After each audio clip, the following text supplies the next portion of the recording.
وَكَانَ اللَّهُ غَفُورًا رَحِيمًا۔ ترجمہ: اے پیغمبر صلی اللہ علیہ وآلہ وسلم، اپنی بیویوں اور بیٹیوں اور مسلمانوں کی عورتوں سے کہہ دو کہ باہر نکلا کریں تو اپنے منہوں پر چادر لٹکا کر گھونگھٹ نکال لیا کریں۔ یہ امر ان کے لیے موجب شناخت و امتیاز ہوگا تو کوئی ان کو ایذا نہ دے گا، اور اللہ بخشنے والا مہربان ہے۔ اس آیت کے اندر ایک مسلمان عورت کی شناخت کے بارے میں بتایا جا رہا ہے، جو کہ بلا شبہ اس کی شرم اور حیا کی حفاظت یعنی اس کا پردہ ہے۔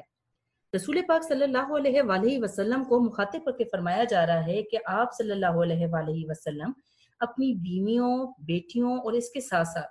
مسلمان عورتوں سے بھی فرما دیجئے کہ جب بھی وہ کسی ضروری کام کے تحت اپنے گھروں سے باہر نکلیں تو اپنے اوپر ایک چادر لٹکا لیا کریں، یعنی پردہ کر لیا کریں، اپنے جسم کو، اپنے چہرے کو ایک بڑی چادر سے چھپا لیا کریں۔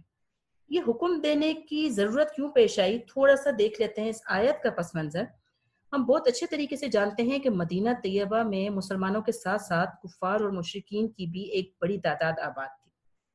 یہ کفار اور مشرکین بہت سے اخلاقی رذائل میں مبتلا تھے، جن میں سے ایک غلط عادت یہ بھی تھی کہ یہ جو ہی کسی عورت کو گھر سے باہر جاتا دیکھتے تو دور تک اس کا تعقب کرتے اور اسے پھانسنے کی کوشش کرتے، خصوصاً رات کے وقت یا شام کے وقت جب اندھیرے کا وقت ہوتا تھا۔ یہ راستوں میں، درختوں کے پیچھے اور نشیبی علاقوں میں چھپ جاتے اور جو ہی کسی عورت کو وہاں دیکھتے تو اسے پھنسانے کی، اسے بات چیت کرنے کی، اسے بہکانے کی کوشش کرتے۔ یہی حرکت جب انہوں نے کچھ مسلمان عورتوں کے ساتھ کی اور اس پر انہیں بےزتی کا سامنا کرنا پڑا تو انہوں نے مسلمان عورتوں سے یہ کہہ کے معذرت کی کہ وہ پہچان نہیں سکے کہ وہ مسلمان عورتیں ہیں۔ لہٰذا جب مسلمان عورتوں نے یہ شکایت رسول پاک صلی اللہ علیہ وآلہ وسلم سے کی تو اللہ تعالیٰ کی طرف سے یہ آیت نازل ہوئی جس میں فرمایا گیا کہ رسول پاک صلی اللہ علیہ وآلہ وسلم اپنی بیویوں، بیٹیوں اور مسلمان عورتوں سے کہہ دیں کہ جب وہ گھر سے باہر نکلیں تو اپنے اوپر ایک چادر لٹکا لیا کریں۔ چادر لٹکانے کا انہیں کیا فائدہ ہوگا؟ وہ پہچان لی جائیں گی۔ اب پہچان لی جائیں گی سے کیا مراد ہے؟ وہ پہچان لی جائیں گی کہ وہ مسلمان عورتیں ہیں۔ یہودیوں نے، کفار نے یہی کہا تھا نا کہ وہ دیکھ کر، ان عورتوں کو دیکھ کر یہ پہچان نہیں سکے کہ وہ مسلمان عورتیں ہیں۔ لہٰذا جب وہ چادر اوڑھ کر جائیں گی تو دور سے ہی دیکھ کر لوگ انہیں پہچان جائیں گے کہ وہ مسلمان عورتیں ہیں، وہ با حیا عورتیں ہیں، وہ باوقار عورتیں ہیں۔ اور جب ان کو اس چادر میں، اس سادہ اور حیادار لباس میں کوئی بھی شخص دیکھے گا تو ہر شخص دیکھنے والا یہ جان لے گا کہ وہ شریف اور باپردہ عورتیں ہیں، وہ با کردار اور با عصمت عورتیں ہیں، وہ آوارہ عورتیں نہیں ہیں، وہ کوئی بد کردار عورتیں نہیں ہیں کہ کوئی بھی بد کردار انسان ان سے اپنے دل کی تمنا پوری ہونے کی امید کر سکے۔ لہٰذا اللہ تعالیٰ کہتا ہے جب وہ چادریں لٹکا کر باہر نکلیں گی تو وہ پہچان لی جائیں گی کہ وہ مسلمانوں کی عورتیں ہیں، لہٰذا کوئی بھی انہیں ایذا نہیں دے گا۔ ایذا نہیں دے گا یعنی انہیں تکلیف نہیں پہنچائے گا، انہیں نہیں چھیڑے گا۔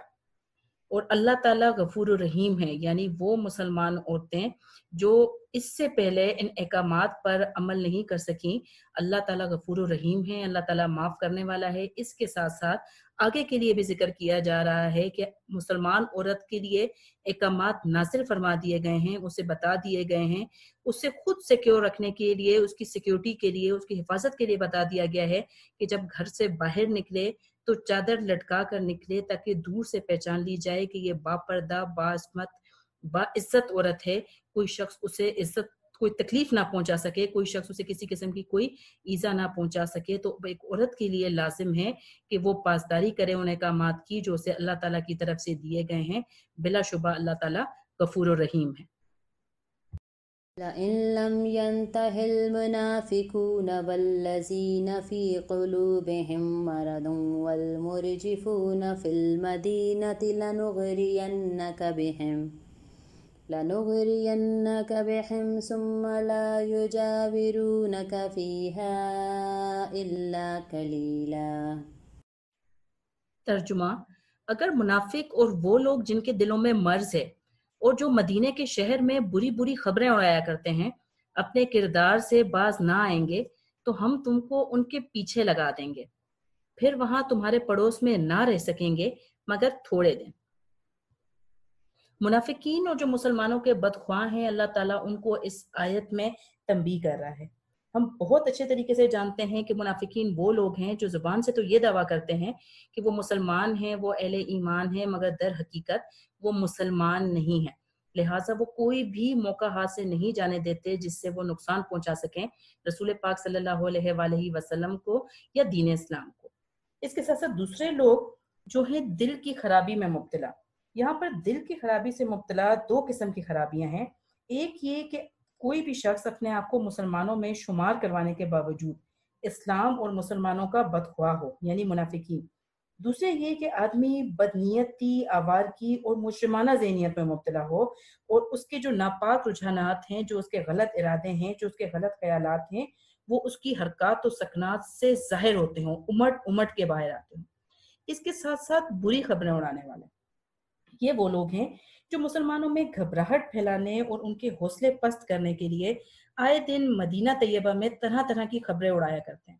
کہ فلاں جگہ تو مسلمانوں کو بہت زیادہ نقصان اٹھانا پڑ گیا، یا فلاں جگہ مسلمانوں کے خلاف بہت بڑی طاقت جمع ہو رہی ہے، اور یہ کہ عنقریب مسلمانوں پر یا مدینہ پر اچانک حملہ ہونے والا ہے۔ اس کے ساتھ ساتھ ان کا ایک مشغلہ یہ بھی تھا کہ وہ خاندان نبوت اور شرفائے مسلمین کی خانگی زندگی کے متعلق، ان کی ذاتی زندگی کے متعلق طرح طرح کی باتیں کرتے اور پھیلاتے تھے تاکہ عام لوگوں میں بدگمانیاں پیدا ہوں، اور جو مسلمانوں کے اخلاقی اثر کی وجہ سے لوگ دن بدن اسلام سے متاثر ہو رہے تھے، اسلام قبول کر رہے تھے، وہ چاہتے تھے کہ اس سلسلے کو کسی طریقے سے روکا جائے۔ تو اللہ تعالیٰ منافقین کو، دلوں کی خرابی میں مبتلا اشخاص کو، بری خبریں اڑانے والے اشخاص، تینوں کو باز آنے کی تنبیہ کرتا ہے۔ اور اللہ تعالیٰ یہ فرماتا ہے کہ تم جو یہ غلط حرکتیں کر رہے ہو، جو تم دین اسلام کو اور رسول پاک صلی اللہ علیہ وآلہ وسلم کو نقصان پہنچانے کی کوشش کر رہے ہو، اپنی حرکتوں سے باز آ جاؤ، کیونکہ اگر تم اپنی حرکتوں سے باز نہ آئے تو اللہ تعالیٰ تمہارے خلاف کارروائی کرے گا۔ اللہ تعالیٰ تمہارے خلاف کارروائی یہ کرے گا کہ رسول پاک صلی اللہ علیہ وآلہ وسلم کو تمہارے خلاف کر دے گا، تمہارے خلاف کھڑا کر دے گا۔ اس کے بعد تمہیں سخت سزا دی جائے گی اور تمہیں کہیں پر بھی ٹھکانہ نہیں ملے گا۔ اب یہاں پر یہ بات یاد رکھنی کی ہے کہ اللہ تعالیٰ کی شریعت کا، اللہ تعالیٰ کے قانون کا یہ ایک مستقل ضابطہ ہے کہ اسلامی معاشرے اور ریاست میں جو اس طرح کے فساد پھیلانے والے لوگ ہوتے ہیں ان کو کبھی بھی پھلنے پھولنے کا موقع نہیں دیا جاتا۔ جب بھی کوئی معاشرہ اور کوئی نظام قائم کیا جاتا ہے اللہ تعالیٰ کی شریعت پہ، تو ایسے لوگوں کو پہلے تو تنبیہ کی جاتی ہے کہ آپ جو بھی غلط حرکتیں کر رہے ہیں، ہم ان کے بارے میں بہت اچھے طریقے سے آگاہ ہیں۔ آپ سمجھتے ہیں کہ شاید آپ جو حرکتیں کر رہے ہیں یہ ہم سے ڈھکی چھپی ہیں، در حقیقت ایسا کچھ بھی نہیں ہے، ہم ہر ایک بات جانتے ہیں، اور ہم آپ کو تنبیہ کر رہے ہیں کہ آپ اس قسم کی غلط حرکتوں سے باز آ جائیے۔ اگر وہ پھر بھی باز نہیں آتے، وہ پھر بھی اپنی روش نہیں بدلتے، تو پھر سختی کے ساتھ انہیں سزا دی جاتی ہے، اور یہ سزا وہ سزا نہیں ہے جو اللہ تعالیٰ آخرت میں دے گا، کیونکہ اللہ تعالیٰ اس آیت میں واضح فرما دیتا ہے کہ میں آپ صلی اللہ علیہ وآلہ وسلم کو ان کے پیچھے لگا دوں گا، یعنی دنیا میں ہی جو اللہ تعالیٰ کے ماننے والے لوگ ہیں وہی ایسے لوگوں کے خلاف کارروائی کریں گے۔ یاد رکھیے بہتان اور غیبت ہم نے آج کے سبق میں بھی ڈسکس کیا کہ بہتان اور غیبت بہت بڑے اخلاقی رذائل ہے، یہ آپ کی نیکیوں کو، آپ کے اخلاق کو تباہ کر دیتے ہیں، لہٰذا انہیں چھوٹا گناہ مت سمجھیے بلکہ انہیں بڑا گناہ سمجھ کر ان سے اجتناب کرنے کی، ان سے بچنے کی کوشش کیجیے۔ اپنا خیال رکھیے، اپنے گھر والوں کا خیال رکھیے، اور مجھے اجازت دیجیے اس پیغام کے ساتھ کہ اللہ تعالیٰ ہم سب کو آسانیاں عطا فرمائے اور آسانیاں بانٹنے کی توفیق عطا فرمائے۔ اللہ حافظ۔